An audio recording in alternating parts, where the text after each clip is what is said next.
Bienvenue, bonsoir à tous. C'est le rendez-vous de vos chroniqueurs pour des éclairages et analyses sur des sujets d'actualité. Merci à vous de nous rejoindre. Dans un instant, la météo politique, l'actu de la semaine et les grandes tendances du climat politique dictées par les partis sur la carte. Vous le verrez, les semaines se suivent et se ressemblent pratiquement. Pas grand changement dans le ciel, toujours chargé de nuages sombres sans éclairs, mais qui tout de même annonce des orages dans un futur pas lointain, quand le signal sera certainement donné par un parti politique. Alberto Mardochegounou, bonsoir. Bonsoir Christian, dans les amis téléspectateurs, bonsoir. Merci d'être là tout de suite, cher monsieur. Juste après vous, eh bien, nous aurons en plateau nos éditorialistes qui nous feront voyager dans des sujets au cœur de l'actualité. L'aide internationale n'existe plus et n'existera plus. Le seul moyen pour nos populations de sortir de la pauvreté est que nous fassions les efforts qu'il faut sur nous-mêmes pour nous développer. Ce sont là les propos du président Patrice Talon au sommet de la CEDEAO sur l'économie. C'était dimanche dernier à Abuja, et le nouveau modèle d'intégration qu'il propose ont inspiré la réflexion du chroniqueur spécialiste de l'économie, Sylvestre Tchoubakou, sera avec nous. La guerre des clans à l'Union progressiste de renouveau, des écrits, des paroles aux actes de suspension, le parti semble battre de l'aile. Faut-il espérer une possible médiation du chef de l'État pour tenter de concilier les partis? L'éditorialiste Omar Salouf a son opinion, vous l'entendrez. Et celui que vous entendrez aussi, c'est Herman Parfait Agnamboussou, une réflexion sur les choix des duos de candidature pour la présidentielle. À quoi jouent les partis politiques en faisant durer le suspense? Il partagera sa lecture du schéma actuel avec nous. Et puis, des vues sur le net, ces déclarations de Paulin Akpona, ministre de l'eau, de l'énergie et des mines, sur des supposés de détournement de plusieurs dizaines de milliards de francs CFA destinés au projet accès à l'eau, électricité, mais aussi la géniale idée d'un député du bloc républicain, Armand Gansset, de proposer une loi pour encadrer juridiquement la durée des fiançailles au Bénin. Ont fait réagir les internautes. Marc Yohannes Goudjanou nous fera vivre certains commentaires. C'est le sommaire. Bienvenue.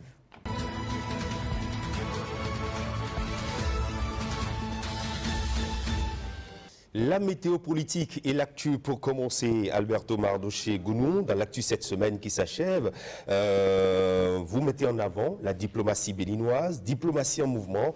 Le chef de l'État, Patrice Talon, dans un périple à travers plusieurs capitales, était donc chez son homologue Alassane Dramane Ouattara de la Côte d'Ivoire. Exactement. Patrice Talon est-il dans une tournée d'adieu ou tisse-t-il une alliance stratégique? Ce sont des questions que se posent plusieurs observateurs à la suite du sommet de la CEDEAO à Abuja au Nigeria. Le président béninois, avant de s'envoler pour le Brésil, s'est rendu en Côte d'Ivoire le mardi 24 juin pour une visite d'amitié auprès de son homologue Alassane Dramane Ouattara. Les deux chefs d'État se sont entretenus sur le renforcement des relations bilatérales et la situation dans la sous-région. Mais dans les milieux politiques, les rencontres suscitent des interrogations, surtout en cette période de fin de mandat qui se profile pour les deux. Beaucoup redoutent les fréquentations du genre au regard du contexte politique ivoirien. Voilà, on va revenir à présent sur cette déclaration. Ministère de l'eau, de l'énergie et des mines, Paulin Akpona dénonce un vaste détournement de plusieurs milliards de francs CFA. Il s'agit d'une gestion opaque et irresponsable des fonds publics, a fustigé Paulin Akpona.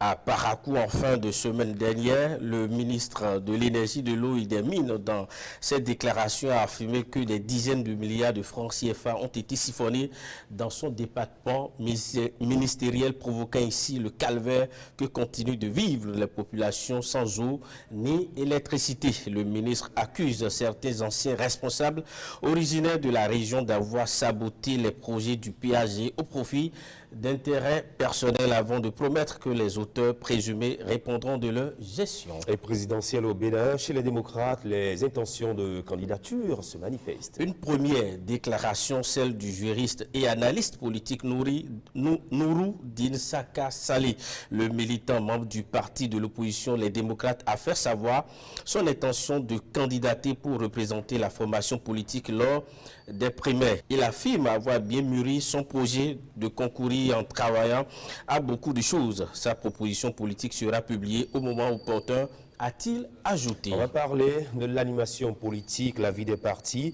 Oui, Alberto Mardoché-Goulou, mouvement croisé et des sauts politiques dans tous les sens. Le vent de la transhumance continue de souffler. Un docteur Raoul Glessoubé, bien identifié par les observateurs politiques, a quitté le parti Les Démocrates pour rejoindre l'Union progressiste Le Renouveau.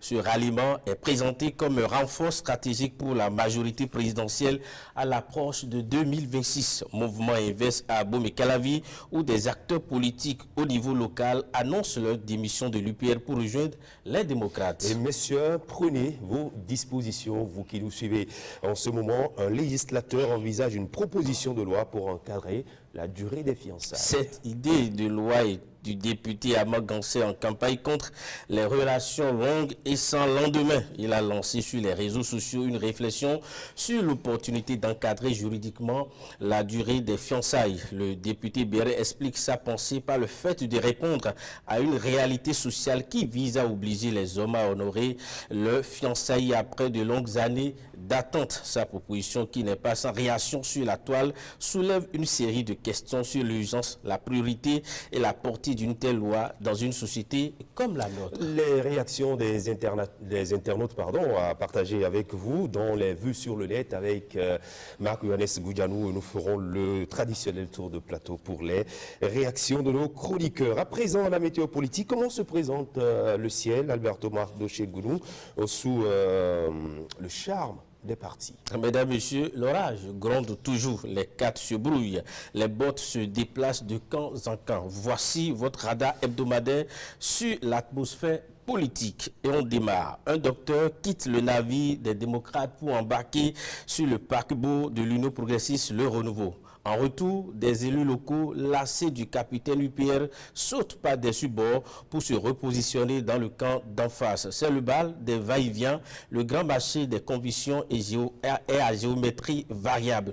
Et pourtant, le système partisan était censé être un parapluie solide contre ce genre d'averse. En tout cas, les coutus, la réforme cède sous la pression des ambitions. L'UPR a affiché sa météo octobre 2025. C'est là que la désignation de leur candidat aura lieu. Une annonce qui n'a surpris personne. Pourquoi? Parce que depuis le début, c'est le même scénario. Rien ne change. Tout se joue dans les couloirs pendant que la base attend l'éclaircie. Du côté des démocrates, c'est toujours l'indécision. Les yeux sont rivés sur eux. Une partie croit encore à un sursaut, mais l'autre commence à se lasser de la brume.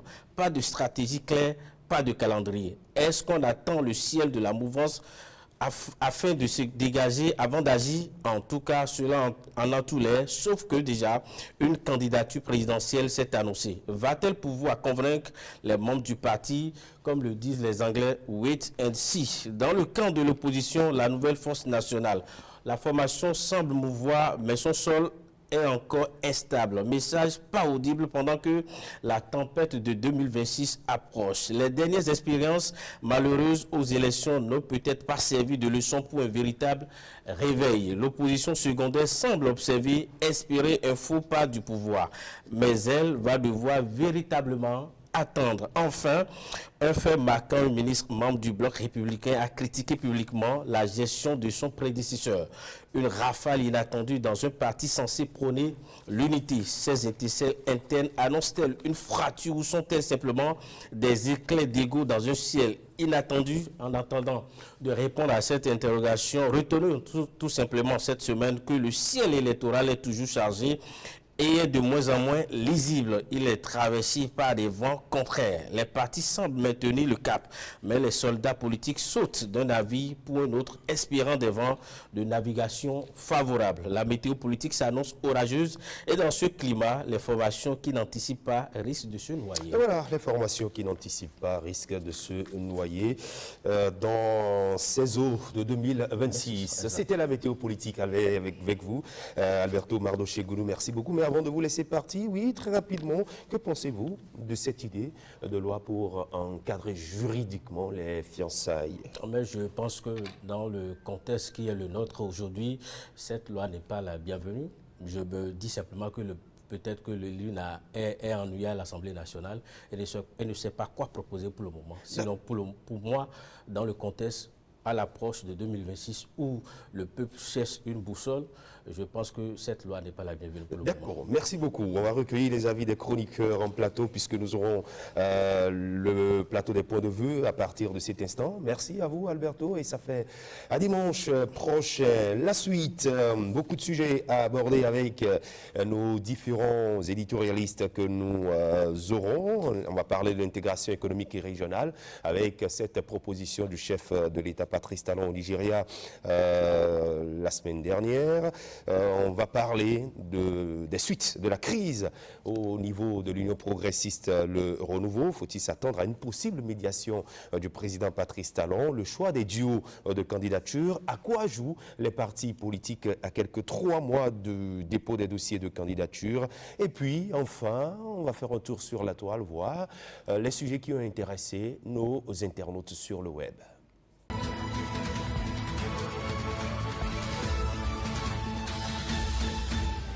L'instant en discussion en plateau avec nos chroniqueurs déjà installés. Bonsoir à vous, Omar Salouf. Bonsoir Christian, bonsoir aux amis téléspectateurs. Ils vous disent merci. Marc Joannès Goudiano, bonsoir. Oui, bonsoir Christian, bonsoir à tous les amis téléspectateurs. C'est un plaisir. C'est un plaisir partagé. Herman Agnobossou, bonsoir. Bonsoir Christian Danadjan, nous sommes bien sûr sur le grand rendez-vous.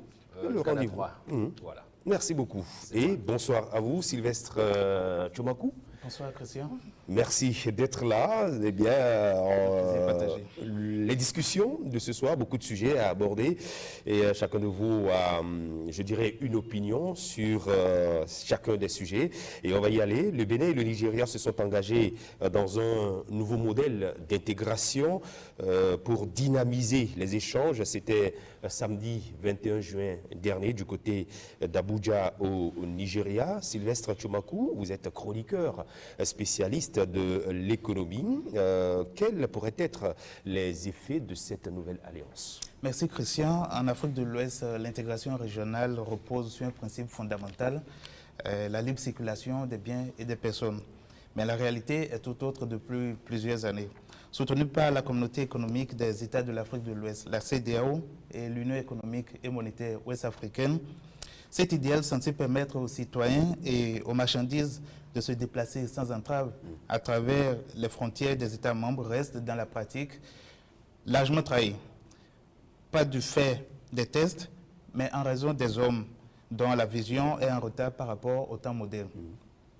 Or, à l'heure où la zone connaît une croissance démographique rapide, avec près de 385 millions d'habitants, dont plus de 200 millions d'habitants rien que pour le Nigeria, l'inaction devient un luxe que la sous-région ne devrait plus se permettre.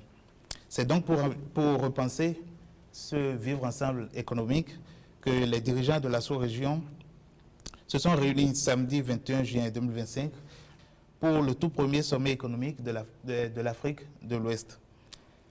Porté par le thème « Une voie, un avenir », ce rendez-vous arrive dans un contexte économique où plusieurs États membres amorcent des mutations à grande échelle. Le Bénin, par exemple, mise sur le développement industriel autour de la zone économique de Glodjigbe. Dans ce New Deal, avec le géant ouest-africain, Cotonou, grâce aux réformes douanières, logistiques et fiscales, entend apporter une crédibilité institutionnelle et une expertise mûre dans les échanges commerciaux. Le plaidoyer de Patrice Talon va dans ce sens. À Abuja, il a souligné la nécessité de partager un même idéal économique, quitte à différer sur les visions politiques, car ce qui freine aujourd'hui le potentiel collectif ouest-africain, ce ne sont pas tant les discours que les tracasseries douanières, les lenteurs administratives, les barrières non tarifaires qui brisent l'élan de la libre circulation des personnes et des biens. L'accord signé à Abuja adresse précisément ces points et pose les bases d'un cadre de coopération qui cible les dysfonctionnements à tous les niveaux. Alors, dans votre éditorial, vous dites que vous avez parlé des effets. Quels pourraient donc être les effets de cette nouvelle alliance qui se tisse entre le Bénin et le Nigeria? Alors, pour tout un chacun des États de la sous-région ou de la région, j'allais dire, les effets sont multiples. Pour le Nigeria, première économie du continent, cette alliance ouvre de nouvelles perspectives. Elle facilite l'accès à l'espace UEMOA et permet une meilleure distribution des produits nigérians dans la région. En contrepartie, le Bénin, qui est porteur de cette nouvelle dynamique, profitera d'une augmentation prévisible des flux commerciaux et par conséquent pourra consolider son rôle d'interface entre la zone UEMOA et la CEDEAO. Imaginons un instant que les corridors logistiques deviennent fluides, que les formalités douanières soient allégées, que les protocoles numériques interopérables se généralisent. Ce serait près de 400 millions de consommateurs potentiels qui deviennent accessibles aux producteurs béninois, ivoiriens, togolais, sénégalais, ghanéens et autres, et au tissu entrepreneurial local dans son ensemble. Ce serait donc une chance unique pour les industries naissantes comme celle de la zone industrielle de Glodjigbe, d'exporter plus largement et de faire des économies d'échelle et de renforcer aussi leur compétitivité.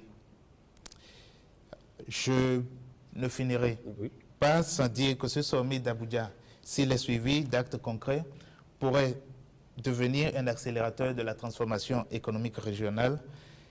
Encore faut-il que l'élan politique soit suivi d'un engagement technique au niveau des douanes, des transporteurs, des régulateurs et surtout des populations. Ne pas intégrer aujourd'hui, ce n'est plus une option, c'est un frais. Intégrer efficacement demain, c'est investir dans une prospérité partagée. Voilà, c'était votre opinion. Comme conclusion, ne pas intégrer aujourd'hui, ce n'est plus une option, c'est un frein. Intégrer efficacement demain, c'est investir dans une postérité partagée. Messieurs, à vous de juger.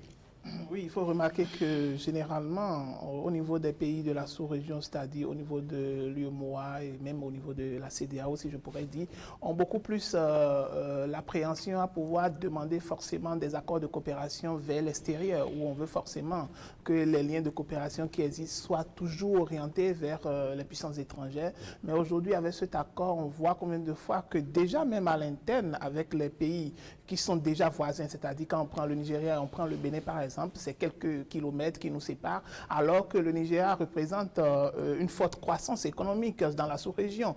Et même quand on prend au niveau des pays de la CEDEAO, le Nigeria représente une grande puissance en quelque sorte. Et donc, il faudrait également qu'au niveau du Bénin, qui est également très proche de ce pays-là, qu'on puisse bénéficier des avantages économiques que regorge le Nigeria en matière d'énergie également, en matière de produits, en matière de matières premières également, et que vice-versa, nous-mêmes qui sommes aujourd'hui une entreprise naissante, je dirais, hein, puisque à partir de la GDIZ, on a commencé par avoir des ambitions économiques, des ambitions de production, d'installation d'industrie.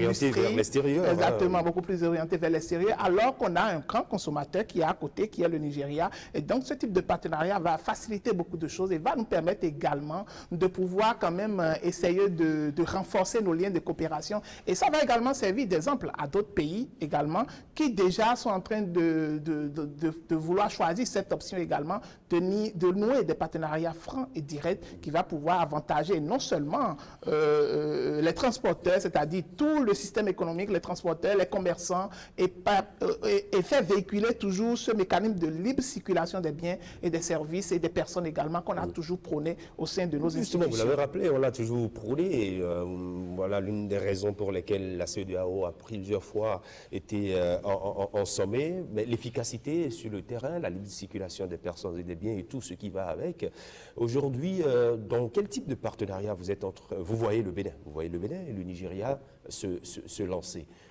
Je pense que le Bénin et le Nigeria ont tout à gagner en faisant en sorte que ce slogan, j'appelle ça slogan parce que jusqu'à présent ce n'est pas encore effectif totalement à tout point de vue, la libre circulation des personnes et des biens dans l'espace CEDEAO, dans l'espace communautaire UEMOA, soit une réalité.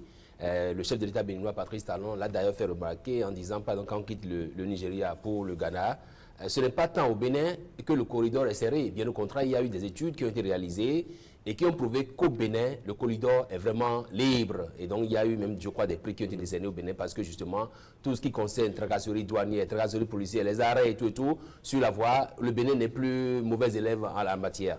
Pour dire quoi? Que si tous les pays de la CEDEAO ou de l'UEMOA arrivaient effectivement à appliquer ce dispositif dans leur pays, ça va vraiment fluidifier la circulation. C'est vrai, la volonté politique est déjà là, très affichée. Aujourd'hui, il faut vraiment qu'on aille à l'acte.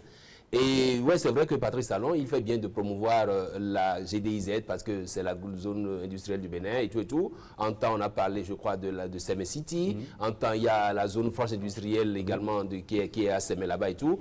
Tout ça là est devenu quoi? Est-ce que le Bénin ne peut pas travailler à ce que tout ce qu'il produit ici, et je le dis comme ça en tenant compte de tout ce qu'il y a eu comme enquête réalisée en son temps, il est dit que si le Bénin, tout ce que le Bénin produit peut être consommé par le Nigeria. Et pourquoi est-ce qu'on peut avoir cette puissance à côté, cette ouverture à côté, et être en train de faire des partenariats avec le Nord? On devrait encourager, comme l'a dit Johannes Goudianou, on doit aller vers la coopération sud-sud, de sorte qu'à côté, on puisse envoyer tout ce que nous avons produit ici au Bénin, de sorte à promouvoir voilà, à côté. Nous avons le Niger, nous avons le Togo, nous sommes autour de beaucoup de pays qui sont dans le besoin et avec qui on peut faire ce qu'on appelle des échanges, c'est pas commerciaux et tout. Malheureusement, ce n'est pas encore le cas. C'est vrai, le discours a été tenu. On verra bien si ce sera suivi d'actes concrets, d'actes majeurs, parce qu'il en va de la santé de la Je veux partager avec vous ce pan de phrase des propos du chef de l'État, le président Patrice Talon, à ce sommet, quand il parle de l'aide internationale qui n'existe plus et qui n'existera plus, et qui dit que le seul moyen pour nos populations de sortir de la pauvreté est que nous fassions les efforts qu'il faut nous-mêmes pour nous développer. Ça fait partir de cela? Oui. Je vois le chef de l'État, Patrice Talon, dans deux rôles. Un rôle de dénonciateur, parce que quand il parle, quand il cite l'exemple des États-Unis avec Donald Trump, qui, au mépris des règles de la communauté internationale, de l'OMC, et de tout ce qui va avec, qui, au mépris de tout ça, protège ses intérêts personnels, protège les intérêts des États-Unis. Il dénonce cette attitude sans pour autant la condamner, mais il se met dans une posture d'éveilleur de conscience également par rapport à ses pairs présidents pour leur dire, tenez, malgré toute la fortune, on va le dire ainsi, malgré cette posture qu'occupent les États-Unis sur la scène internationale, ils défendent leurs intérêts. Qu'en serait-il de nous qui sommes encore à quatre pattes? Il serait mieux qu'on s'éveille, qu'on se remette en cause, qu'on travaille à créer des tandems à l'image de ce qu'il est en train de faire avec le Nigeria. Il faut créer ces tandems-là. Il faut nouer des pactes de sorte que les intérêts soient sauvegardés, de sorte que chacun tire son profit. Parce que quand on produit à la GDIZ, c'est pour vendre quelque part. Le temps de parcourir toute l'Afrique et d'aller dans les pays du Nord, alors que nous avons à côté un grand Nigeria, nous avons le Togo, nous avons le Niger, nous avons tous ces pays-là qui nous entourent. Il serait mieux de créer des partenariats avec ces pays-là pour faire couler plus facilement nos marchandises et de créer aussi les conditions de sorte que ces pays-là puissent aussi faire les affaires avec nous, parce que nous n'allons pas vendre uniquement aux autres, nous pouvons aussi acheter chez ces pays-là. Donc, les tandems, il faut les créer. Dans cette posture d'éveil, de conscience, le chef de l'État est en train d'espérer que très vite, les États prennent conscience de ce que nous devons travailler ensemble, coopérer ensemble, évoluer ensemble pour grandir ensemble. Une très bonne politique de bon voisinage, alors, finalement, entre le Bénin et le Nigeria. Bien évidemment, peut-être fera école ailleurs. Le Bénin jouit d'une très bonne position dans la sous-région, pour ne pas dire que le Bénin est au cœur de la région ouest africaine, et donc on ne peut pas s'empêcher de bénéficier du grand voisin nigérien. On ne peut non plus s'empêcher de travailler à avoir une très bonne collaboration avec les autres États de la sous-région. Et puis j'estime que le président Talon, son appel, c'est un appel logique, et de l'autre côté, ça vient un peu en retard. En retard parce qu'il est à quelques mois de la fin de son mandat, et donc, sachant ou le connaissant comme étant un homme de rigueur, il aurait pu entreprendre cette dynamique, cette aventure, 4-5 ans en arrière. Mieux vaut tard que jamais. Mieux vaut tard que jamais, c'est vrai. L'État est une continuité aussi. L'État est une continuité, mais on espère que celui qui viendra, celui qui remplacera Talon, puisse mettre les mêmes efforts dans ce sens pour faire en sorte que le Bénin puisse bénéficier grandement de ses voisins. Sinon que cette aventure à laquelle le président Patrice Talon appelle devrait également permettre à la communauté ouest-africaine d'intégrer efficacement la zone de libre-échange continentale. Vous Vous savez aujourd'hui qu'on défend un marché commun et donc si vous défendez un marché commun et qu'entre vous déjà vous ne pouvez pas commercer librement et que vos populations ne peuvent pas circuler librement, c'est qu'il y a beaucoup de choses à revoir.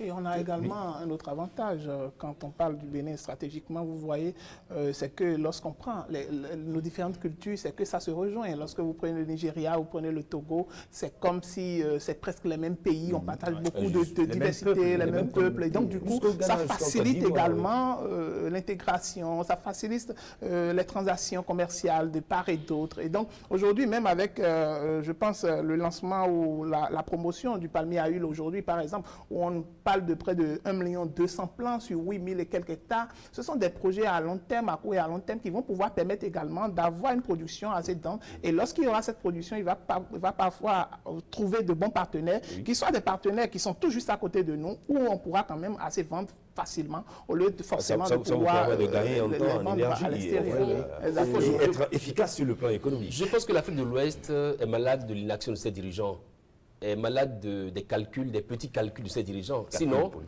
politiciens de ses dirigeants. Sinon, vous ne voyez pas des peuples, vous voyez des peuples qui se reconnaissent et qui circulent, c'est des frères, et qui travaillent ensemble. Malheureusement, il se fait que... C'est l'essence même de l'intégration. De l'intégration. Et donc, on a des peuples qui sont en avance sur leurs dirigeants en ce qui concerne l'Afrique de l'Ouest.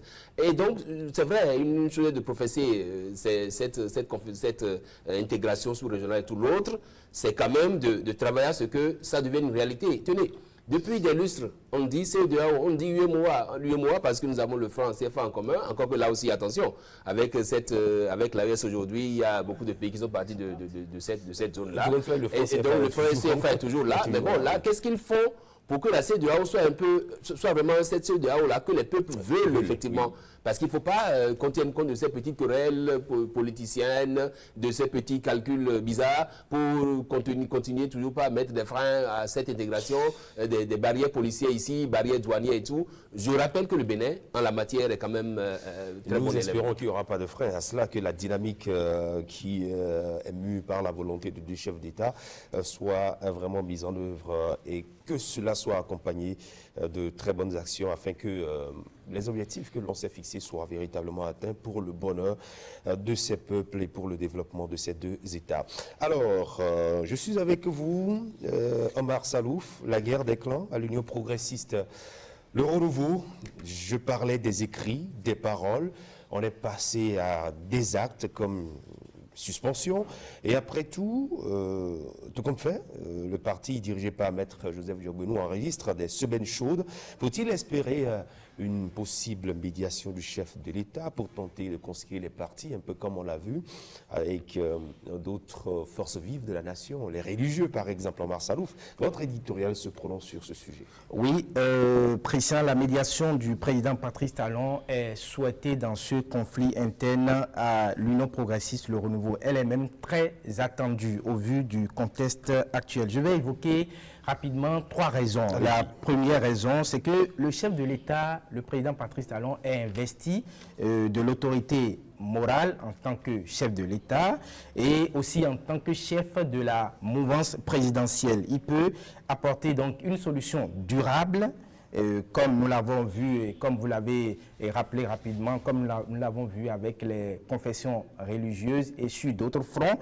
Et donc, c'est très attendu. Il peut user de cette autorité-là pour faire ramener la balle à terre, pour rappeler ceux que nous pourrions appeler protagonistes à s'écouter, à s'entendre. La deuxième raison, c'est sa connaissance profonde des rouages de la politique. Actuellement, le chef de l'État est président de la République, mais il faut rappeler qu'il est dans l'arène politique depuis au moins 10 à 20 ans, et donc il a une connaissance de tout ce qui peut se faire, de tout ce qui peut se dire dans cette politique-là. Il connaît Maître Adrien Rongbedi et il sait ce qu'il a été pour lui et qu'il continue d'être pour lui et vice-versa.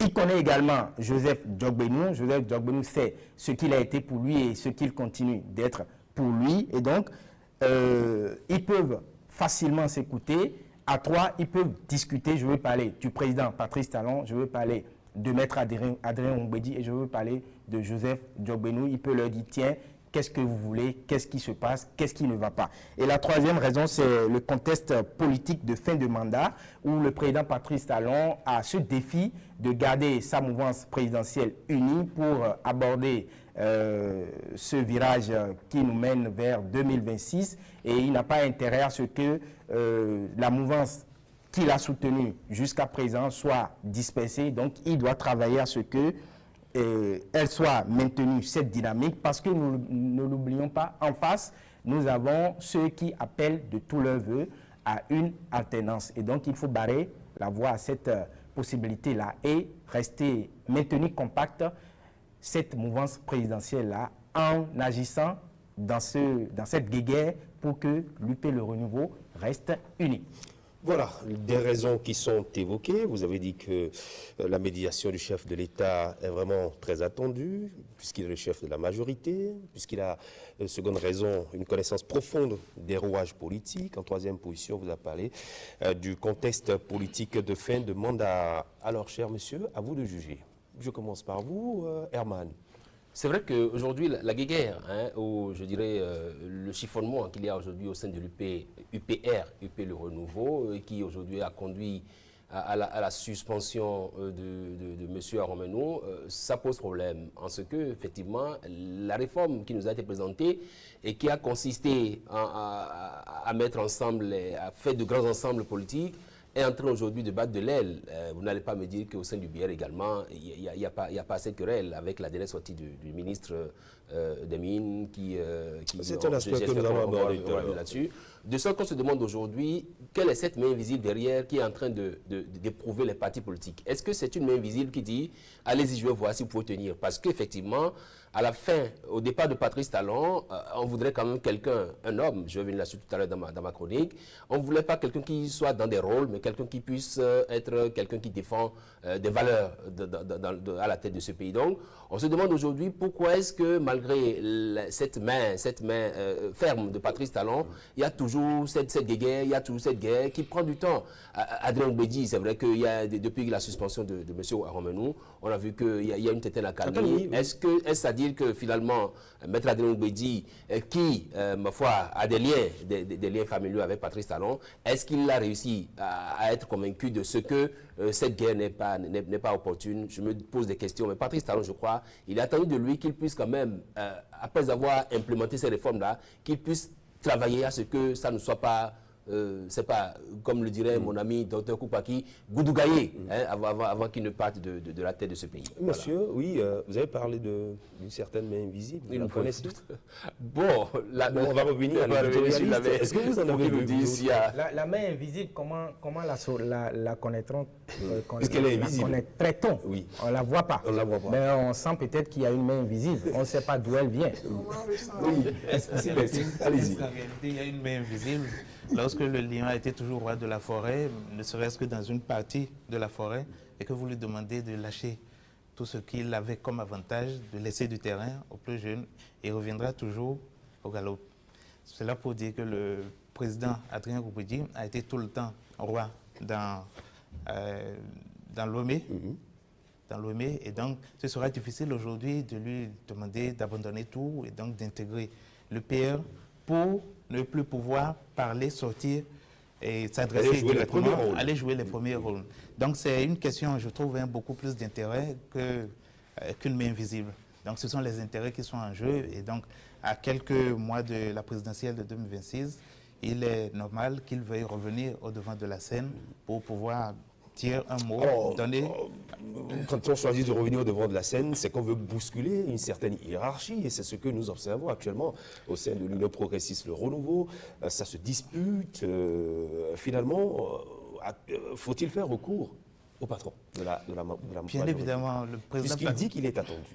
Bien évidemment, le président Patrice Talon, à plusieurs reprises, a montré sa facilité à pouvoir réunir divers camps, divers groupes qui ne s'entendaient pas. Et donc, ce serait bien quand même qu'il intervienne ici également pour pouvoir montrer le chemin à suivre, afin qu'après lui, il n'y ait pas le déluge. Parce que là, nous ne sommes plus très loin du déluge. Et quand on parle de présidentiel, les uns et les autres vont vouloir se positionner. Et s'il veut vraiment préserver tout ce qu'il a construit pendant 10 ans, il est grand temps qu'il intervienne dans ce jeu qui se joue entre le PRD et l'UP d'alors, afin que la bonne ambiance revienne. Oui, Margaret Goudianou.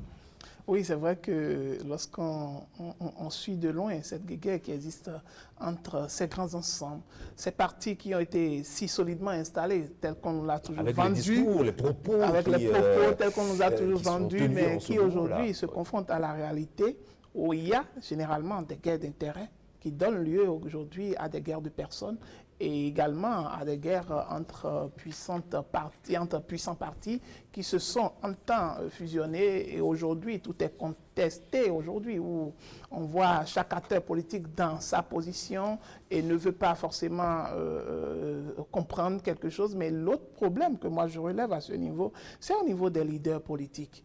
Les leaders qu'on a mis à la tête de ces grands partis politiques, lorsque vous prenez l'UPR par exemple, pourquoi on veut forcément que le chef de l'État vienne forcément résoudre ces problèmes? Lorsqu'on vous nomme chef quelque part, ça veut dire qu'on vous donne la latitude, on vous donne le pouvoir, de pouvoir quand même essayer de pouvoir régler, que vous avez cette capacité-là de pouvoir diriger la troupe qu'on vous a confiée. Ça veut dire que si à un moment donné, on n'arrive pas à essayer de concilier, à essayer de trouver un terrain d'entente par rapport aux différents que le parti a avec le PRD et que c'est le chef de l'État qui doit intervenir toujours en dernier ressort, ça veut dire qu'il y a une incapacité à pouvoir quand même gérer un certain nombre de responsabilités qu'on vous confie. Et dans ce cas-là, on sait qu'on est vers un grand tournant aujourd'hui. Un grand tournant où tous ces leaders de partis aujourd'hui sont en train d'aspirer remplacer le chef de l'État. Vous ne partagez pas la conclusion de l'opinion du chroniqueur qui pense que Patrice Talon est très attendu? Oui, il pourrait le faire, mais moi je suis en train de relever en réalité l'insuffisance. D'accord, l'insuffisance de ces deux personnalités qui n'ont pas la même expérience politique. Est-ce que ça ne joue pas oui, c'est pour ça que je dis. En fait, ça se rejoint. Dans ce jeu politique-là qui... Attendez, avant que Patrice Talon ne vienne, c'est vrai qu'il a été fin homme politique dans l'ombre avant de venir au pouvoir. Mais il n'est pas été toujours à la tête, d'accord, pour pouvoir bien manager les choses, mais il travaillait en dessous. Mais quand il est venu à la tête, ça veut dire qu'il a tenu compte de quelques expériences du passé, d'accord, pour pouvoir ajuster les choses, pour pouvoir mettre les choses en ordre, pour pouvoir savoir où tenir les hommes politiques. Aujourd'hui, par exemple, Djokbenou, aujourd'hui, n'est pas un enfant de la politique. Il a commencé quelque part, il a eu à même commencer avec le chef de l'État. Et donc, il a une certaine expérience. Il connaît très bien. Il a été militant avec certaines organisations qui a mené des luttes. Et il connaît très bien le patriarche, Adrien Humbedji. Et Humbedji n'est plus un inconnu pour tous ceux qui sont dans l'arène politique aujourd'hui. Et donc, par rapport aux exigences du PRD, par exemple, c'est orienté vers un intérêt donné. C'est orienté vers des doléances. D'accord. Est-ce que dans les discussions, Djokbenou a déjà essayé avec le PRD, puisqu'il est allé rencontrer Maître Adrien Humbedji, ils ont discuté, ils ont essayé de pouvoir trouver un terrain d'entente, mais tout compte fait, on comprend que le problème n'est pas résolu jusqu'aujourd'hui. C'est vous qui jugez, allez-y. Quand vous parlez d'insuffisance, vous savez, je vais schématiser par rapport à nos familles respectives. Vous savez, dans une famille, le DA de la famille n'est pas forcément le plus âgé.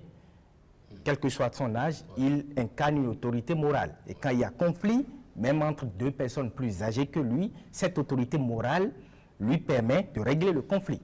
C'est la même chose, c'est presque la même chose. Et qui est le DA au niveau de l'UPR? Non, je dis... Oui, vous schématisez. Je dis, écoutez.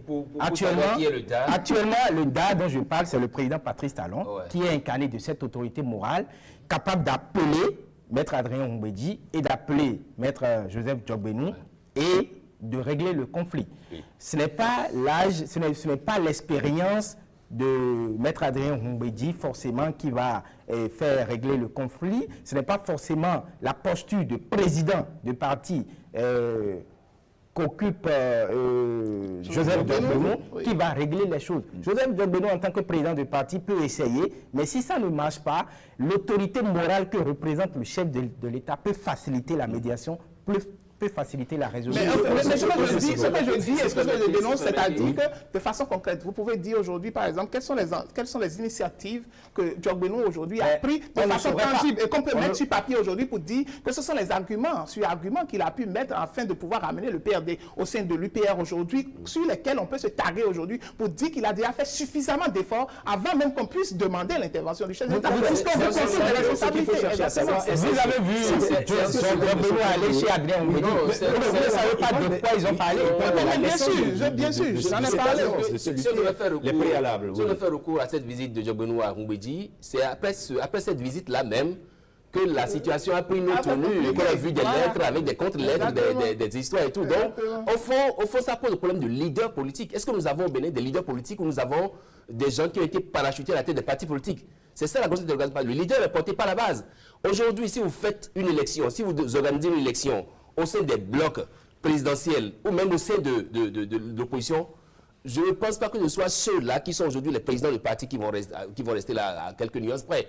Hein? Parce que c'est des gens qui ont été portés par quelqu'un, pas une main, je ne dirais pas invisible, une main visible, voilà, une main visible, mais qui peut devenir visible aussi. Et donc, une main visible qui les a parachutés à la tête, c'est pas. Donc, du coup, ce qui fait qu'aujourd'hui, il y a un peu comme une contestation, mais une contestation voilée de leur légitimité. De sorte qu'aujourd'hui, ils ne sont pas vraiment des leaders qui peuvent dire, attention, je suis venu négocier avec vous parce que je porte une certaine vision, je porte ça. De sorte également qu'au sein des partis politiques, il y a forcément de ces petits justement, est-ce que ça ne contraste pas avec les images de départ que nous avons eues, les discours de départ, lorsque vous entendrez Ngoumbedji, vous entendrez Maître Adrien Ngoumbedji, quand on scellait ce mariage entre-temps, est-ce que ça ne contraste pas? Quand on regarde un peu le déroulement du feuilleton épisode par épisode. S'il faut baser l'analyse seulement sur la légitimité des leaders qui sont à la tête de ces partis politiques, je crois qu'elle serait biaisée. Vous m'excusez? Allez-y. Parce que aujourd'hui, est-ce que les deux camps partagent toujours la même vision? Lorsque vous suivez le président Adrien Ngoumbedji dans ses sorties, dans ses récentes sorties, il a à maintes reprises remis en cause le modèle démocratique qui est aujourd'hui le nôtre. Il a à maintes reprises critiqué cette gouvernance qui consiste à enfermer les uns et les autres pour un oui ou pour un non. Alors, si déjà les bases éthiques sont faussées, n'attendez pas à ce qu'il continue toujours avec cette alliance. Et donc, c'est légitime. On peut le taxer de tous les noms, dire que c'est un commerçant politique, c'est ainsi, c'est ça, mais quelque part, il n'y a que l'éthique lorsque ça ne fonctionne plus, lorsque la vision en laquelle vous croyez au départ n'est plus celle qui est partagée, il faut pouvoir dire non et se retirer. Donc, c'est tout simplement dire en même temps que le système partisan a prouvé ses limites. Et donc, s'il faut revoir ce système partisan, comme c'est le cas aujourd'hui. Au fond, quand je parle de légitimité, ça n'a même pas rapport avec M. Adrien Ngoumbedji. Je parle de légitimité pour ce qui est des leaders, des grands groupes aujourd'hui qui constituent. Donc, de sorte qu'aujourd'hui, s'ils étaient vraiment leaders, c'est qu'ils auraient dû nous épargner de cette situation qui est aujourd'hui en train de prévaloir à la tête du pays. De sorte également qu'aujourd'hui, si vous voulez, très rapidement un exemple, pour sceller ce rapport-là, il a fallu qu'on finisse avec les élections communales où à Porto Novo, M. Adrien Ngoumbedji a perdu tous ses sièges parce qu'il n'avait pas réussi à obtenir les 10% qu'il fallait. De sorte qu'il y avait un peu comme une forme de pression, une forme de faites-le, sinon vous allez disparaître. Et donc il est rentré dedans, ils ont dû concevoir, vous savez quand on veut faire le mariage tout de suite, on ne voit pas tout ce qui vient après. Mais là, comme vous l'avez dit, il a pu constater que quelqu'un qui tenait vraiment à la démocratie et même qui est revenu au Bénin par la force de la démocratie, il ne comprend pas aujourd'hui que les bases de la démocratie soient sapées. Et donc on comprend alors pourquoi est-ce qu'il est en train de faire ça. Finalement, on va faire un petit tour de table sur ce sujet. J'ai une petite question pour vous qui peut peut-être appeler à une grande discussion. Est-ce que vous sentez Patrice Talon vraiment se préoccuper de ce qui se passe à l'Union progressiste Le Renouveau depuis le début de cette situation? Marc. Oui, moi je dis que le chef de l'État n'est pas préoccupé parce que ce qui préoccupe beaucoup plus le chef de l'État aujourd'hui, c'est qui va pouvoir le remplacer valablement pour la continuité. Et lorsqu'on voit les chefs de parti qu'il a mis au niveau des têtes de ces partis, on voit déjà leur insuffisance. Et tous ces chefs de parti n'ont pas pu aujourd'hui, jusqu'à aujourd'hui, montrer leur envie de pouvoir briguer le fauteuil présidentiel. Et donc ils ont peur. Ils ont cette peur-là. Ça veut dire qu'en réalité, le chef de l'État ne compte plus sur eux. Et à la fin, le chef de l'État va leur imposer un candidat, bon gré, mal gré, et ils seront obligés de pouvoir supporter ce candidat jusqu'à la fin des élections. Ils s'en préoccupent. Ils s'en préoccupent. D'accord. Oui. Il a grand intérêt même à s'en préoccuper. Parce que s'il ne s'en préoccupe pas, comme je le disais tout à l'heure, après moi le déluge. Et on ne souhaite pas qu'après Talon vienne le déluge, parce que tout ce qu'il aura mis du temps à construire s'écroulerait comme un château de cartes. Et quand vous prenez aujourd'hui la position qui est celle du PRD, si rien n'est fait pour que l'entente revienne, nous sommes à quelques mois de la présidentielle et donc à tout moment le PRD peut se retirer de cette mouvance, de cette alliance-là et dire voilà, j'en ai marre, même si le PRD est dissous. Juridiquement, Même si le PRD est dissous, d'accord, juridiquement n'existe pas, il suffit d'un Est-ce mot que d'ordre. juridiquement l'UPR va exister? Voilà. Si le PRD C'est n'existe aussi pas, des questions c'est aussi des questions. qu'il faut se poser. Mais, oui. Et donc, Allez-y. quand on lit un peu tout ce qui s'observe, tout ce qui est écrit sur la guéguerre PRD-UP, on se dit tout d'un coup que Talon a intérêt à faire régner l'harmonie au sein de ces partis. Sinon, le candidat qu'il imposera, j'estime ou j'espère que ce ne sera pas le cas, même s'il imposait un candidat, ce sera difficile De le de porter. l'accompagner. Je crois que quand on est préoccupé par sa succession, on doit être préoccupé aussi par la Ce qui- vie des partis politiques, la D'accord. solidité dans les partis politiques. Donc, le chef de l'État a tout intérêt à être préoccupé. S'il ne l'est pas encore, il a intérêt à être préoccupé par ce qui se passe, que ce soit dans l'UP Le Renouveau, que ce soit dans le Bloc républicain et les autres partis politiques qui se réclament de sa mouvance présidentielle et travailler davantage à unir toutes les forces. Et quand on parle d'imposer un candidat, je ne sais pas si ce sera comme ça, mais il y aura un candidat quand même qu'il va appeler ouvertement ou en cachette, il va appeler à soutenir. Et donc, il doit unir les forces pour que la tendance soit maintenue. D'accord. Très rapidement, si vous permettez, s'il a été permis à Claudine Prudencio de conduire son parti, donc de se retirer de la grande mouvance à laquelle elle appartenait, pourquoi ne pas également permettre aujourd'hui au PRD de se retirer, donc de faire chemin seul? Pourquoi c'est si c'est dans les mêmes clauses. S'ils ont eu à signer les mêmes clauses. Alors, ne s'est pas retiré de la mouvance. Si vous voulez, Je ne sais pas retirer de la le mouvance. PRD ne se retire pas de la mouvance. Le PRD n'a pas encore De l'UP, affirmé de l'UP. une appartenance ou non à l'opposition. je propose qu'on revienne peut-être sur ce sujet, parce que le mariage, oui, justement, les fiançailles entre l'UDBN et le BR n'ont pas la même connotation que le mariage PRD et UP. Donc de sorte que si on veut faire vraiment ce débat, il vaut mieux contre les éléments. Maintenant, bien sûr, préoccupé, Patrice Talon, c'est vrai, malheureusement il est déjà parti, notre comment dit-on, celui qui voit entre les nuages, comme on l'appelait, Mardoché. Il a quitté le plateau avant nous. L'homme de la météo. L'homme de la météo, voilà. Moi, je vois des nuages s'amonceler et nous annoncer une pluie torrentielle au bout de laquelle on va voir un soleil qui va luire. Et donc, les nuages sont entretenus par quelqu'un, les pluies vont tomber absolument.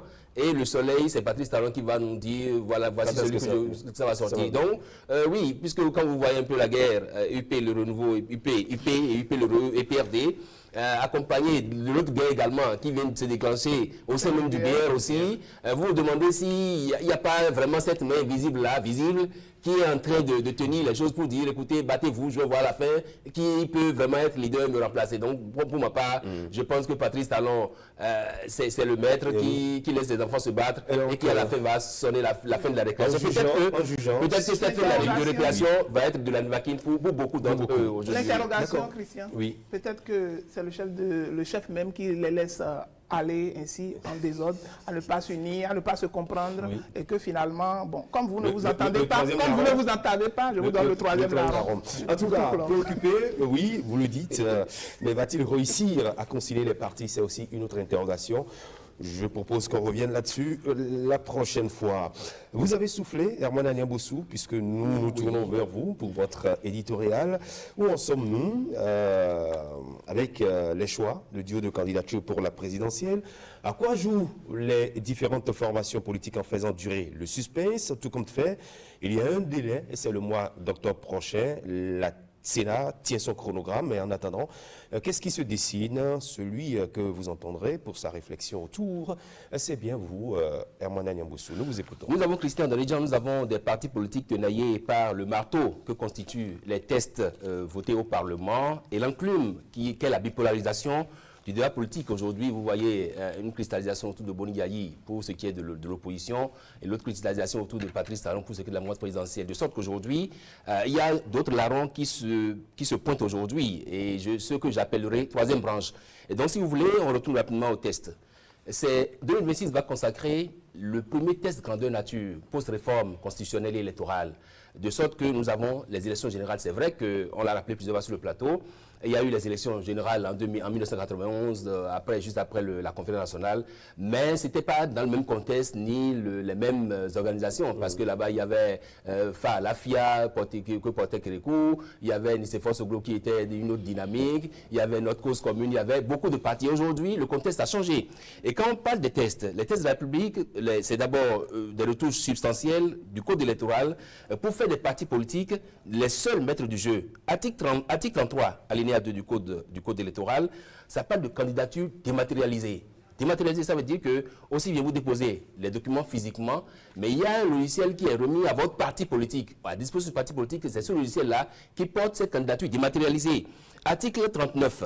L'article 39, soyons clairs, parle de l'interdiction des alliances, à ne pas confondre avec les accords de gouvernance. Accords de gouvernance, c'est que vous êtes chacun dans son camp, chacun bat campagne et à la fin, on peut unir les efforts. Alors que si, quand on parlait d'alliance, c'est qu'on se met ensemble et puis vous êtes d'un parti, moi je suis dans un parti politique, vous êtes tête de liste, moi je suis votre suppléant et tout. Ça permettait un peu d'embrouiller un peu les pistes au niveau des électeurs. Ici, ce n'est pas permis. Chacun de vous va sur sa voie et à la fin, on verra s'il y a un passage à niveau où les trains peuvent faire ce qu'on appelait croisement.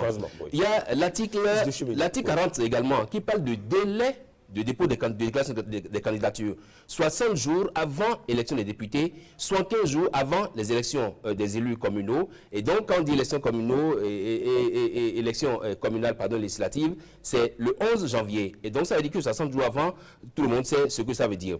180 jours avant le 12 avril, ça veut dire que au plus tard, le 11 octobre, on doit connaître les candidatures. Et tout le monde a jazzé quand le porte-parole du gouvernement est allé dans une de ses sorties médiatiques dire, bon, vous voulez savoir, vous voulez connaître le 12 octobre, tout le monde s'est dit c'est une date. Non, ce n'est pas une date. Puisque le 12 octobre, toutes les candidatures seraient déjà connues et donc tomberaient dans le public.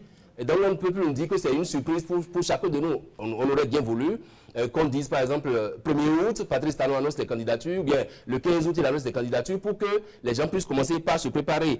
Et ce que les tests constatent également, c'est qu'il y a plus de jours de travail chômés pour cause d'élections. Oui. Parce que désormais, c'est le dimanche qu'on organise les élections dans notre pays. Donc oui, on a travaillé un peu à ne plus siphonner les caisses de l'État. Vous allez travailler tous les jours et c'est seulement les dimanches que vous allez aux élections.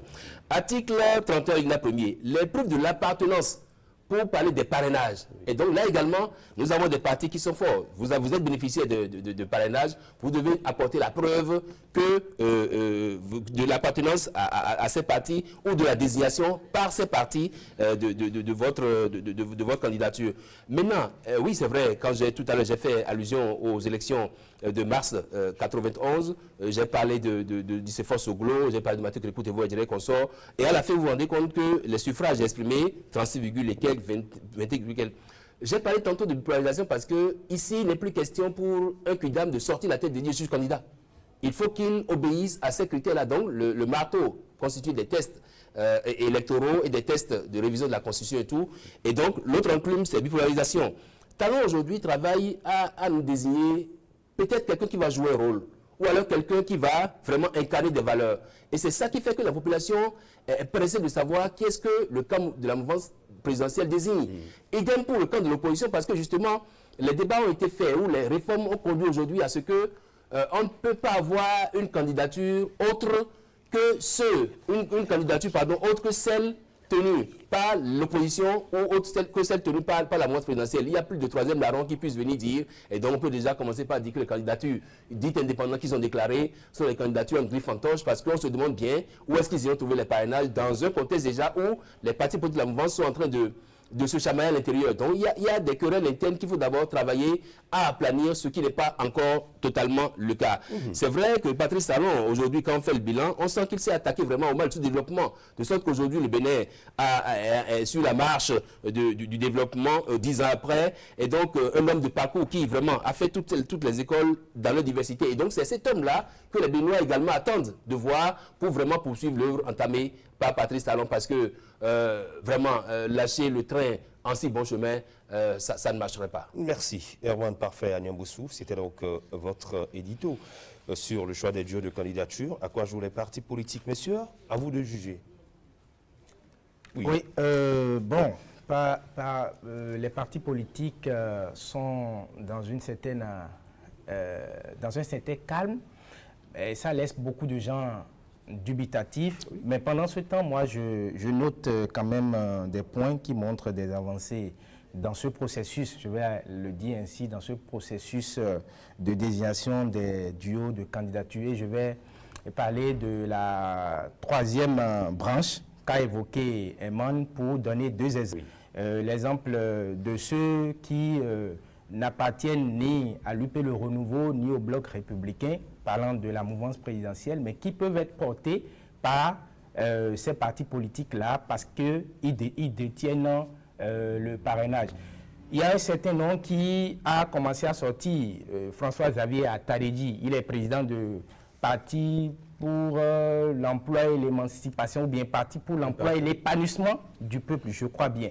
Il a clairement affiché sa volonté, ses intentions présidentielles. Il peut, en tant que soutien du chef de l'État, il peut être porté par l'un de ces partis politiques-là. C'est pour dire en réalité que dans la mouvance présidentielle, peut-être les grands partis n'ont pas encore, ne donnent pas des signaux pour montrer que la désignation des candidats est un processus déjà enclenché, mais il y a quand même des intentions qui méritent l'attention.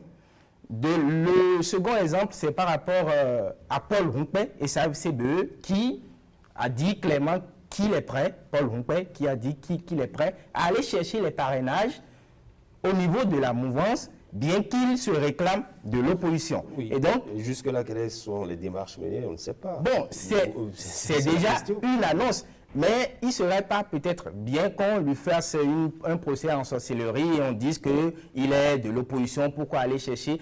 Déjà que dans le camp de l'opposition, on lui prête toutes les intentions, on lui dit qu'il n'est pas, il ne joue pas un jeu clair, on montre clairement qu'on ne va pas lui accorder les parrainages. Encore que aussi, les parrainages au niveau de l'opposition, il n'y en a que 28. Le juste qu'il faut pour un parti comme les démocrates. Donc, Paul Rumpé peut aller chercher les parrainages au niveau de ceux qui en ont plus. Je vais rapidement rebondir sur ce qu'il a dit. De ceux qui en ont. C'est déjà, je vais finir, c'est déjà une manière de dire que la dynamique a commencé, les intentions ont commencé à se faire connaître. Peut-être qu'on a focalisé trop l'attention sur l'UP Le Renouveau, le Bloc républicain et les démocrates, et on a tendance à oublier les initiatives personnelles. Autant il faut saluer cette dynamique qui est en train d'évoluer, je le rejoins sur ce coup-là, mais il ne faut pas s'arrêter aux mêmes intentions.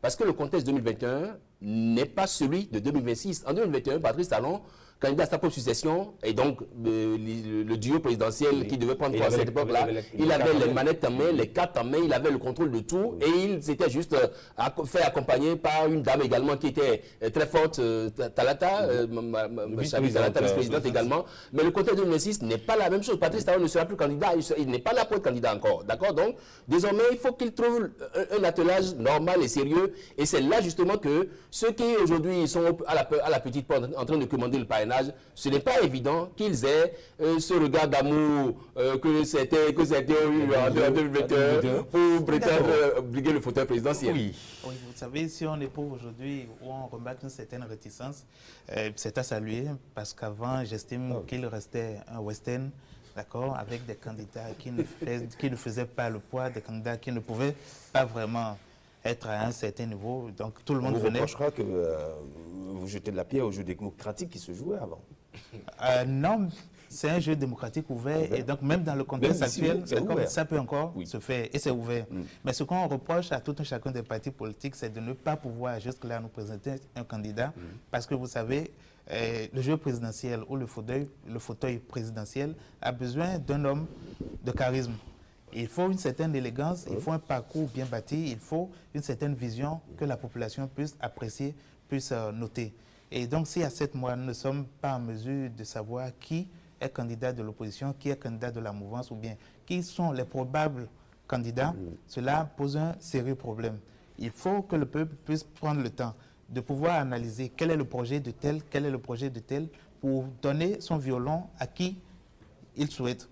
Ce n'est pas à 2 mois ou un mois qu'on nous présentera un candidat pour dire voilà, c'est celui-ci, le candidat de la mouvance, tel est le candidat de l'opposition. Comment est-ce que les gens vont pouvoir analyser, vont pouvoir et apprécier. apprécier. Aujourd'hui, il nous faut des gens de vision, des gens qui sont prêts à pouvoir porter le niveau à un meilleur, le Bénin à un meilleur niveau et donc nous faire retourner à il y a 15-20 ans. Nous avons besoin d'aller de l'avant et pour aller de l'avant, il faut nous présenter des figures fortes qui peuvent aujourd'hui continuer dans la dynamique qui est voulue par tous. D'accord. En répondant à Emmanuel Niaboussou, du côté du Parti des démocrates, on sent quand même que les lignes sont en train de bouger progressivement, puisqu'il y a une intention de candidature. Ça ne bouge pas.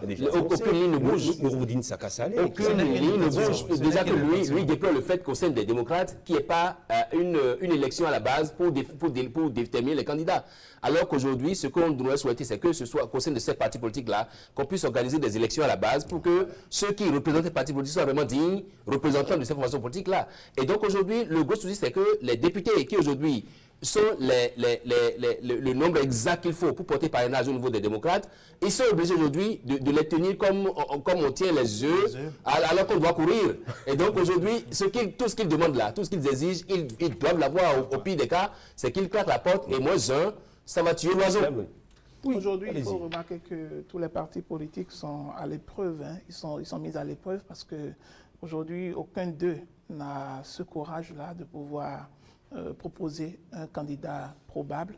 Même au niveau... Devrait-on parler de courage ou plutôt de l'organisation mise en place qui est un peu complexe pour... Non, pas forcément, puisque dans un passé récent, on a vu ces militants ou ces acteurs de ces partis politiques qui ont voulu avoir quelques ambitions. On a vu comment ils ont été découragés, d'accord? Et donc, ça met cette crainte au sein des partis politiques où ils veulent aujourd'hui, ils attendent aujourd'hui la position du chef de l'État qui a une parole très déterminante dans le choix du duo présidentiel au niveau de la mouvance présidentielle.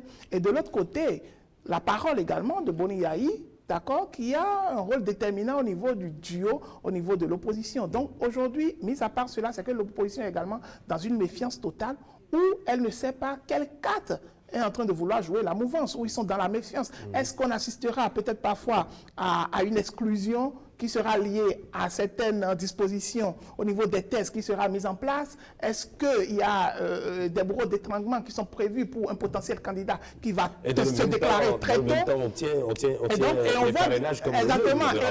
Et déjà, vous voyez, par exemple, la mouvance qui annonce déjà son probable candidat en octobre. En octobre. Donc, ça veut dire que déjà... Il n'y a pas de suspense. Non, il n'y a même pas d'annonce. Il n'y a pas d'annonce.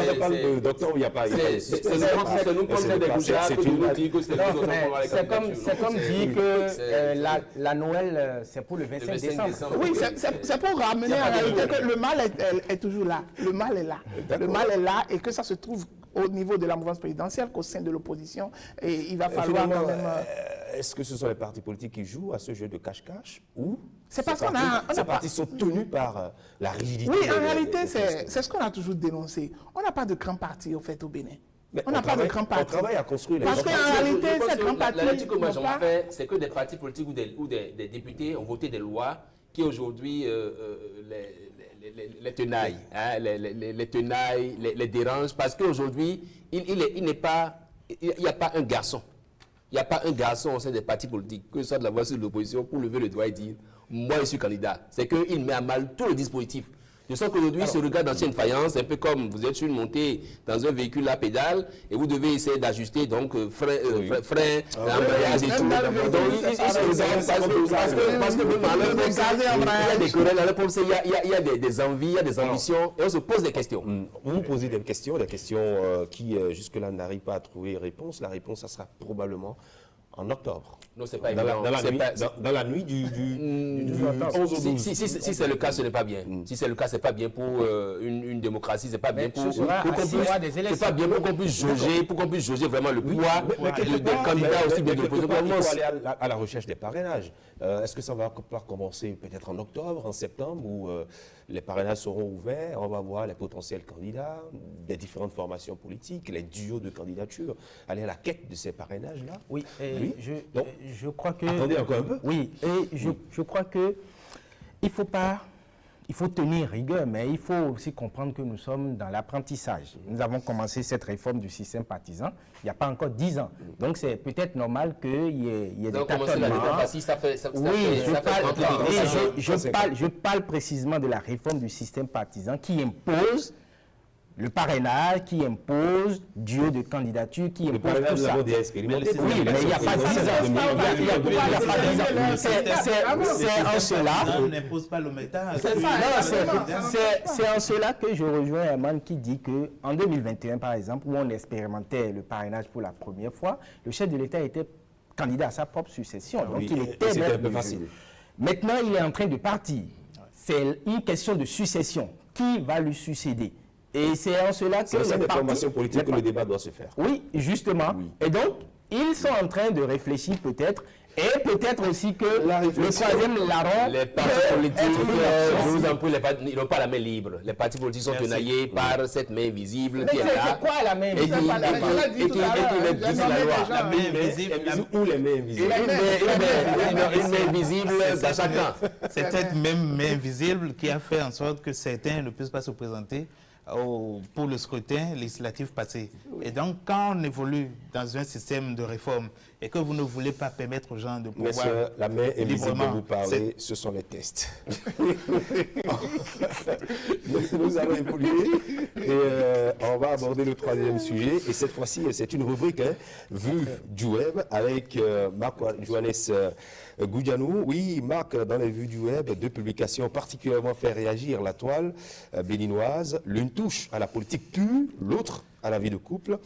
Mais toutes deux ont un point commun. Elles révèlent un profond malaise citoyen face à ceux qui nous gouvernent ou qui nous représentent. Oui, bien sûr, Christian. Il faut dire qu'à Parakou, on a vu la sortie d'un ministre, le ministre Paulin Aponan, qui tire à boulet rouge sur ses prédécesseurs. En visite dans la cité de Kobourou, le ministre conseiller, je ne dirais pas conseiller, le ministre Paulin Aponan a accusé ses prédécesseurs d'avoir siphonné le budget national. Une charge virulente lancée devant des habitants frustrés par l'accès difficile à l'eau et à l'électricité. Et il y a eu des réactions? Exactement, il y a eu des réactions sur le web, principalement sur Facebook, où on a eu la réaction de Michel Saïzonou qui disait « Posez-vous cette question, si Adambi n'était pas en disgrâce avec talent, Akpona aurait-il osé tenir de tels propos ?» s'interroge l'internaute. Si c'est si facile pour un ministre de talent de siphonner les ressources publiques, alors il faut s'inquiéter de l'usage qu'on fait de nos impôts sous ce régime. Un autre qui renchérit, Adamou Moro, qui dit « Après combien d'années au gouvernement ?» s'interroge-t-il. En plus, il n'a pas été limogé pour mauvaise gestion. D'où sortent-ils ces accusations? Ce sont de belles interrogations, avouons-le. Pourquoi ne pas ouvrir une enquête, s'interroge-t-il également? C'est terrible. On croirait avoir fini avec cette affaire de l'eau, mais apparemment non. Il reste encore beaucoup à faire. Martial Maouillon Djossou qui finit avec cette parenthèse et qui nous dit, si lui devient porte-parole du gouvernement, il va vite mélanger les choses et on va le renvoyer encore. Et voilà, une autre polémique. On va y revenir très rapidement. D'abord, réaction, cher monsieur, sur le sujet et surtout les réactions des différents internautes. Oui. Bon, je crois que j'ai l'impression que le ministre Akpona est en train de mettre le gouvernement auquel il appartient en difficulté avec ces déclarations-là. Parce que quand on appartient à un gouvernement et qu'on dit que les prédécesseurs, un gouvernement du président Patrice Talon, qui a montré une certaine rigueur de gouvernance, une certaine rigueur de gestion, qui a parlé des travers de passé qu'il faut corriger. Ce gouvernement-là, auquel on appartient et qu'on vient sur la place publique dire que les ressources ont été siphonnées, qu'il y a eu des délinquants de la République, j'utilise ces mots, je crois que c'est mettre en difficulté une équipe à laquelle on appartient. Je ne sais pas ce qu'il a inspiré, je ne sais pas comment il a jugé ses propos avant de les sortir, mais je crois que ce n'est pas non seulement bienséant et ce n'est pas bon de sortir de tels propos, encore que, comme l'a rappelé l'un des intervenants internautes, Adambi n'a pas été sorti du gouvernement parce qu'il a fait preuve de mauvaise gestion. Il faut rappeler que Adambi a conduit toutes les réformes actuelles dans ce secteur. C'est lui qui était à la source, c'est lui qui était à la base, c'est lui qui a tout fait, c'est lui qui a légué un ministère réformé sur tous les plans. Et donc, dire ça de lui aujourd'hui, c'est surprenant. Il a parlé de ses prédécesseurs. De ses prédécesseurs. Il y a Adambi. D'un autre côté, il y a le ministre de l'Énergie également. Oui. Et donc, je crois que, contrairement à ce que le confrère dit, je pense qu'on ne devrait pas autant en vouloir au ministre Akpona, parce que ce n'est pas un crime que de dénoncer une mauvaise gestion. Et puis, les sous qui sont dénoncés aujourd'hui n'appartiennent pas à une communauté, ça appartient à tout un ensemble, à toute une nation.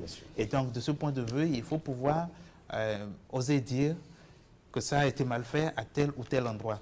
Le plus important aujourd'hui serait de mettre sur pied une commission d'enquête pour fouiller la gestion de ces différentes cibles, de ces différents acteurs, afin de nous ressortir les éléments qui vont contre leur gestion. Sinon que rester devant un public et juste dire, une déclaration. Voilà, faire une déclaration, cela ne peut pas convaincre, c'est facile, c'est trop facile. Et donc, quand on sait la rigueur avec laquelle le président Talon a su encadrer les différentes actions, les différents investissements qui ont été opérés durant bientôt 10 ans, on ne peut pas se permettre de se lever et voilà, dire tout d'un coup, plusieurs milliards ont été bousillés. Donc, on appelle à ce qu'une commission soit mise en place en bonne et due forme et qu'on vérifie véritablement qu'est-ce qui n'a pas marché, qu'est-ce qui a fonctionné. Et dès cet instant, on pourra juger de ce qu'il y a eu détournement ou pas. Voilà. Oui, justement, cette option devait être faite avant ces déclarations. C'est justement de ça on parle. Nous sommes dans un contexte où la situation géographique compte pour beaucoup pour moi. Là où il a fait la déclaration, c'est à Parakou qu'il a fait la déclaration.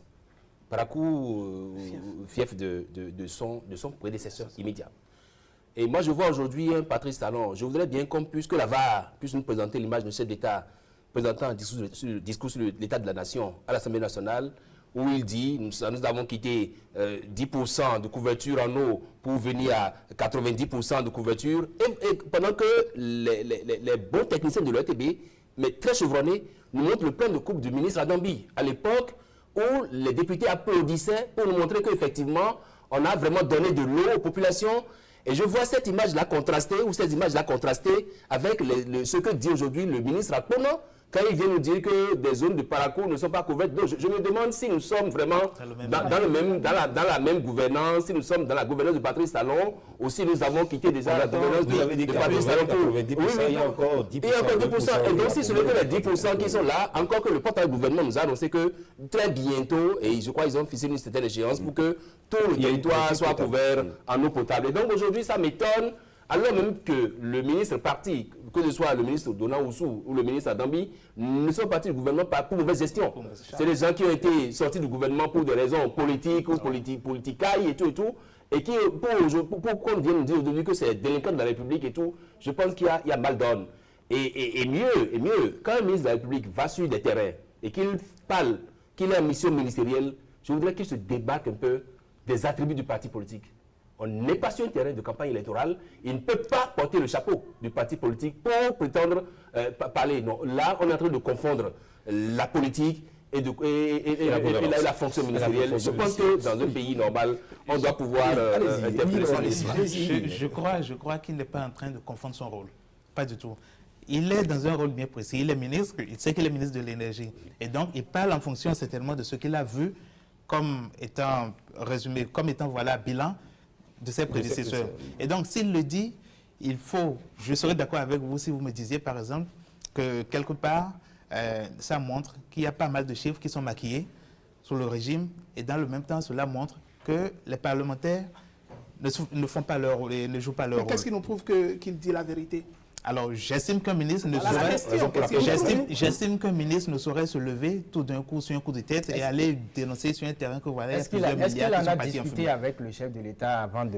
Nous ne pouvons pas le dire ici. Il y a des questions qu'on ne peut pas aujourd'hui. Justement, on sentit la interrogation, c'est qu'on vient nous dire qu'il y a des délinquants, alors qu'il ne s'agit pas d'un régime nouveau. C'est le même régime qui est là, et donc ça veut dire quoi? C'est pourquoi il ne se passe sous le regard du chef, ou bien le chef a préféré ne pas regarder à cette période. C'est pourquoi quelque part je salue la déclaration du ministre Akpona, parce que ça doit pouvoir nous amener à fouiller et comprendre véritablement ce qui a été fait en matière de gestion au niveau de chaque ministre et de chaque ministère.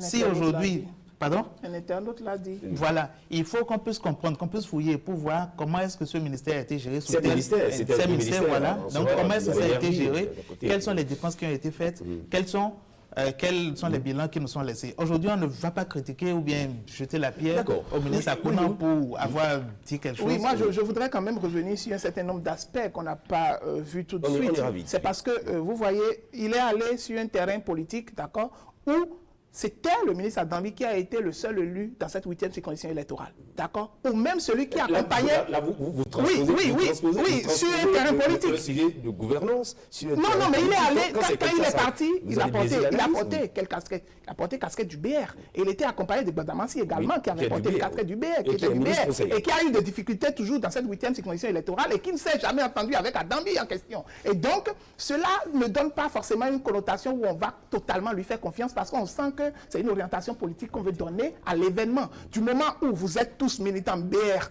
et que vous venez, et que l'un en disgrâce avec le chef de l'État, vous venez dans son bastion où il a été le seul élu, d'accord, dans cette 8e circonscription, vous êtes avec un ministre conseiller, d'accord, qui n'a plus toute cette aisance au niveau de cette circonscription électorale, qui a des difficultés dans cette circonscription électorale, mais vous qui n'êtes même pas de cette circonscription électorale, vous vous prononcez sur cette question en mettant en mal les autres, ça met en réalité en doute vos propos. Et c'est en cela que je rejoins peut-être celui qui est à côté de moi, mon cher confrère, à Sylvestre, pour dire qu'en réalité, il faut que le gouvernement alors réagisse sur cette question pour tirer le bon vin de livret, pour qu'on puisse savoir quelle est la responsabilité de chacun par rapport à cette propos. 2 secondes. 2 secondes pour vous dire que Paulé Akuna, c'est un auditeur. Donc c'est pas... Et quand il le dit, moi je voudrais qu'on prenne ces propos au sérieux. Parce que justement, dit qu'il... Vous vous attendez à quoi? Qu'il y ait une sortie du propre du gouvernement pour vous dire que ce que Akuna a dit, non, c'est pas vrai. Commission. S'il a pu le dire, c'est qu'il y a forcément des choses. Mais là encore, je pense qu'il est en mission et il faut qu'on arrête ça. Merci, monsieur. Oui, on va parler de... C'est le dernier sujet que nous allons aborder. De fiançailles sous surveillance. La loi polémique... Est-ce que c'est une loi polémique? En tout cas, on va voir la réaction des internautes. Oui, je pense que c'est une idée de loi polémique du député Armand Gansset d'encadrer juridiquement la durée des fiançailles, ce qui mettra en mal les coureurs de jupons. Il veut que les hommes soient contraints, après quelques années, d'honorer leurs promesses de mariage. Et quelques internautes ont pu réagir à la personne d'une femme qui a eu une première réaction, Kimber McDonald, qui dit « Monsieur l'honorable, vous parlez de femmes de maintenant ou d'avant ?» Quelle interrogation. Tout d'abord, le mariage est un acte libre. Si après des années, l'homme découvre une face obscure de la femme, il est libre d'enlever ses pieds dedans. J'aurais plutôt préféré que vous aidiez les femmes à être autonomes, à les éduquer, à participer aux charges domestiques, car la vie coûte beaucoup plus cher au jour d'aujourd'hui. Il y a trop de charges pour un homme dans ce pays et c'est ce qui crée les AVC à leur niveau. Il y a Semenvo Kengpe qui rejaillit sur le sujet qui dit « Dites à l'honorable Gansset que le mariage est un acte délibéré, qu'il ne doit se faire sous aucune contrainte, même juridique. Et le premier principe du mariage est le consentement. C'est pourquoi certains États comme le Canada reconnaissent les partenaires de fait, d'autres le concubinage ou le pacte. Si dans la relation, l'un ou l'autre sent qu'il s'investit trop financièrement et émotionnellement et que ce n'est pas réciproque, il ou elle est libre de partir. Et bien sûr, cette loi, laquelle vous pensez changera quoi? Au contraire, elle va accroître des dislocations de couples qui étaient solides sans le mariage civil ou religieux. Mettez votre énergie dans autre chose plus importante, monsieur l'honorable, si tant est que vous tenez à la jeunesse. Et je finirai avec Achabi Ferrabola qui dit « Il faut plutôt initier une loi qui rende accessibles les informations relatives à la gestion de l'État aux citoyens désireux de savoir comment les impôts sont dépensés. » La toile graisse des dents, Christian. La toile graisse des dents, peu y voient une solution utile, beaucoup y lisent un populisme mal ciblé. Voilà pour les tendances du moment. Avec vous, Marie-Vanessa Goudiano, sur les réseaux sociaux. Oui, 2 sorties de polémiques, beaucoup de désillusions populaires. Monsieur, dernier tour de table, oui, réaction à cette loi. J'ai envie de dire comme vous que c'est un populisme mal ciblé parce qu'aujourd'hui, je me pose la question, à quoi servirait cette loi? Ça servirait peut-être à discoller. Est-ce que vous avez lu et relu la proposition de l'honorable pour comprendre la profondeur de ce qu'il met dans... Le Bénin aujourd'hui n'a pas besoin d'une telle loi. Ce dont on a besoin, c'est d'éduquer nos filles, d'éduquer nos jeunes gens, d'éduquer nos frères à pouvoir être autonomes, éduquer nos jeunes sœurs à être autonomes. Lorsque vous êtes dans une relation qui a les deux partenaires sont autonomes, cher Christian, rassurez-vous, a dit il y a moins de stress. Qu'est-ce qui conduit très souvent à la dislocation des couples et autres? C'est le manque, d'accord, pas d'affection surtout, mais surtout le manque d'argent, le besoin qui n'est jamais satisfait. Donc, il faut travailler à former ou bien à produire des citoyens de type nouveau qui ont des valeurs morales très pointues et qui donc sont en mesure de se prendre en charge sans l'assistance de l'un des partenaires. Donc, on parle aujourd'hui de loi pour réformer les alliances, je crois que c'est très inutile. Et donc, le Parlement devait s'intéresser, comme l'a dit un des internautes, à la gestion du pouvoir exécutif pour comprendre ce qui ne va pas, au lieu de nous proposer des lois qui, à la limite... Oui, réaction. Moi, je vous invite à lire l'article du quotidien Matin Libre, paru jeudi passé. Justement, j'allais vous proposer la une du journal Matin Libre. Très intéressant. Oui. Je pense que... On va afficher la une du journal Matin Libre qui dit, c'était la parution du jeudi dernier, Assemblée nationale, Armand Gansset s'ennuie. Et qui continue, la rupture devrait plus s'occuper le député de la 23e circonscription. Oui. Bon, moi j'ai des interrogations. Hein. Ça me fait rire, ça me fait sourire, mais bientôt 4 ans déjà, Armand Gansset a proposé quoi à l'Assemblée nationale? Il vient de proposer une loi. Non, il n'a pas encore proposé. Il a une idée de proposer. Est-ce que vous l'avez entendu parler une fois? Moi non. Non, justement, à l'Assemblée nationale, il prend la parole à des moments donnés pour les débats. Sur le plateau également, on a vu. Il intervient sur des émissions. Je crois que c'est le quotidien, le matinal, non? Oui. Non, Matin Libre. Voilà. Je crois que Matin Libre a raison. Il s'en Pour vous. peut-être. Et puis, bon, peut-être il cherche les projecteurs sur lui parce que nous sommes dans une période où il faut parler pour garantir son positionnement pour les échéances de 2026. On ne l'a pas vu tout le temps, donc il faut qu'on le voit maintenant. Il a lancé la balle pour... Non, mais voir au-delà ce de que ça toute va- émotion ça va que donner. cela peut susciter, il faut voir un peu, faut analyser la profondeur de ce qu'il Mais propose. ce n'est Il y a- pas il y a de pas l'émotion, une profondeur là. c'est du De bon tout- sens. de- Ce que nous défendons, ça relève du bon sens. Ça relève du bon sens. Il faut travailler à éduquer nos sœurs, nos jeunes sœurs, travailler à ce qu'ils aient une source de revenus. Et comme cela, vous n'avez pas vraiment à vous insérer dans ces discussions de bas Les étage. députés de la 23e circonscription Oui, sont souvent très bien inspirés. Ça me rappelle le député qui a il a proposé une emboîté les loi pas. sur les cérémonies ruineuses. Oui. Nazer Sado. Oui, il a emboîté les pas à son aîné, Nazer de la Sado. 23e. Une Et donc, il faut proposition voir, qui n'a jamais prospéré. Matin Libre l'a tout dit. Hein.